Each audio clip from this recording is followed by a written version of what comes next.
سننے میں کسی سے یہ بات آئی کہ جناب لڑکا خود جہیز مانگ رہا ہے. ہم نے کہا اس کی گردن ہی مڑو قلم کا ٹھیک ہے اتنا کیا کر. اب جہیز کے لیے تو باپ ہی بدنام تھا, اب بیٹا بھی غریب ہو گیا. کیا بات, یہ مسلمان ہیں جنہیں دیکھ کے شرمائے. تم نے یہ بچیاں ہماری یہ بیٹیاں, اللہ کی رحمت, اللہ کی برکت. ایک مرغی نا, ایک بکری عورت پالتی ہے, تم پالتے ہو. قصائی اگر آئے مانگے نا, واللہ پیسے لے کے دیتے ہو لیکن کلیجہ تمہارا پھٹتا. ایک بکری کا بچہ دیتے ہوئے, اور ایک باپ 18 برس 17 برس اپنی بیٹی کو پال پوس کر جوان کر کر اپنے خون اور پسینے سے پرورش کر کر پالتا ہے, اور اس کے لیے ایک دولہا, ایک بہترین اچھا لڑکا ڈھونڈنے کے لیے.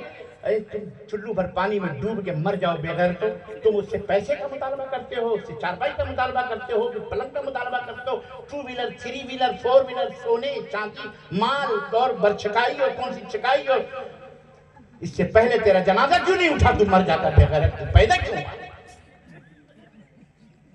اس لیے یہ دین نہیں, یہ اسلام نہیں. میں بہت رواداریاں, اسلام نے کتنی رواداری رکھی ہے امیر کے ساتھ غریب کے ساتھ.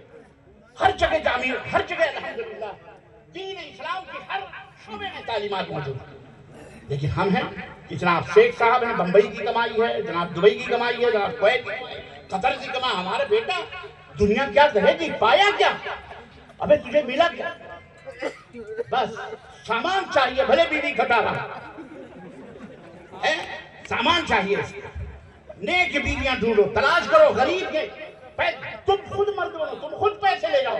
اس کے جوڑے, اس کے گھوڑے, اس کے چپل, اس کے جوڑے, اس کے مہر, اس کے سونے, اس کے چاندی, سب کچھ تمہاری ذمہ داری ہے. اس کا کپڑا, اس کے گھر کا ایک لباس بھی, اس کے گھر کا ایک لباس بھی لینا تمہارے لیے جائز. بولو جائز جائے گی. فقیروں بیڈ روم, ابے مشہریاں چارپائیاں جو خود سوتا ہے منحوس, اسے بھی بیوی کے گھر سے منگاتا. شرم کر یار, حد ہو گئی واللہ تمہاری نامردی. یہ مرد نہیں ہے, یہ نامرد ہے, زنخہ ہے. اور لوگوں, بہت سارے لوگ باپ کہتے ہیں کیا کریں, وہ مانتے ہی نہیں ہیں, مانتا ہی نہیں ہے. تو ایسے مردود کو تو اپنی بیٹی دیتا کیوں, ایسے بھکاری کو. اور تم یہ نہ سوچو کہ ہمارے پاس پیسہ ہے دے دیں گے. اللہ کے ہاں یہ پیسہ جو ہے نا, یہ تقسیم یا تمہارا مال نہیں, یہ اللہ کا مال ہے. اللہ حساب لے گا اس کا. علماء بتائیں گے, میں اس تفصیلات میں نہیں جانا چاہتا کیونکہ یہ ایک سمندر ہے. ہم جن برائیوں میں, وہ شیخ اور کسی کا موضوع ہوگا وہ بتائے, میرا موضوع نہیں ہے, وہ بہرا ہے.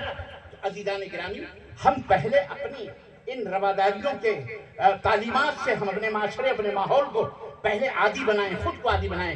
باپ اور بیٹے میں, ماں اور بہن بھائی میں, ماں اور بیٹے میں, بھائی بھائی میں, بہن بہن میں. اور یہ سمجھیں اسلام کو, اور اس رواداری کو سمجھیں کہ اللہ کے نبی صلی اللہ علیہ وسلم نے انسانیت کا, ایک دوسرے سے محبت کرنے کا جو انداز عطا فرمایا. اللہ اکبر. ایک جنازہ جا رہا تھا, اللہ کے نبی اٹھ کے کھڑے ہو گئے. لوگوں نے کہا اللہ کے نبی یہودی ہے, یہودی کا جنازہ ہے, آپ نے کیا فرمایا, علیہ انسان, کیا وہ جنازہ انسان نہیں ہے. اللہ اکبر. کہ پوری دنیا کی وہ جنازہ انسان نہیں ہے, کہا یہ یہودی ہے. آپ نے مر گئے, لیکن آپ احتراماً اس جنازے کے لیے کیا ہو گئے, بولو. اس کو رواداری کہتے ہیں. اس کو کیا کہتے ہیں. آپ کے دروازے پر کوئی غیر مسلم آتا ہے کوئی چیز لینے کے لیے بھی, مانگنے کے لیے, آپ اسے محبت نہیں بھی ہے تو مانگ کر کے کہیں سے دے دو. یہ ہے رواداری. ضرورت مند تمہارے دروازے پہ ہے, آپ سے کوئی مدد مانگتا وہ مدد کرو, وہ مسلم ہو غیر مسلم ہو, کوئی بھی ہو, انسانیت کے نام. اسلام ہمارا اتنا روادار ہے کہ کتے تک کو پانی پلانے کو اسلام نے کہا کیا کہ طوائف نے پانی پلا دیا تو اللہ کے نبی نے فرمایا کہ اللہ نے اسے جنت عطا فرمایا, اس کے گناہوں کو معاف کر. یہ ہے رواداری. ہمیں اس ملک کے اندر جینا ہے تو ہمیں گلے سے گلے ملا کے لے چلیں. ایک بات یاد رکھو, رواداری کا یہ مطلب نہیں ہے, اس کے بھی کچھ دائرے ہیں, کچھ حدود ہیں. یہ نہیں کہ آپ ان کی اپنی بیٹیاں دیں, ان کی بیٹیوں سے لیں, ہرگز نہیں. رواداری کا یہ مطلب نہیں. رواداری کا مطلب نہیں کہ اماں کو بیوی بنا لو, بیوی کو اماں بنا لو. یہ رواداری نہیں ہے, اس کے کچھ حدود ہیں. رواداری اس طرح سے جس طرح اسلام نے ہم کو بتائی ہے. یہودی کا بچہ بیمار ہوتا ہے, نبی کائنات اپنی مجلس میں اسے گمشدہ پاتے ہیں, پتا چلا کہ بیمار ہے, گئے اس کی عیادت کے لیے, اور وہاں گئے, پیشانی پہ ہاتھ رکھا, اپنے دعائیں دی اور اسلام پیش کیا. اپنے باپ کی طرف دیکھا، باپ نے کہا اطع ابا القاسم، ابو القاسم جو کہہ رہے ہیں مان لو، محمد جو کہہ رہے ہیں مان لو. اس نے کہا اشہد ان لا الہ الا اللہ واشہد ان محمد رسول اللہ.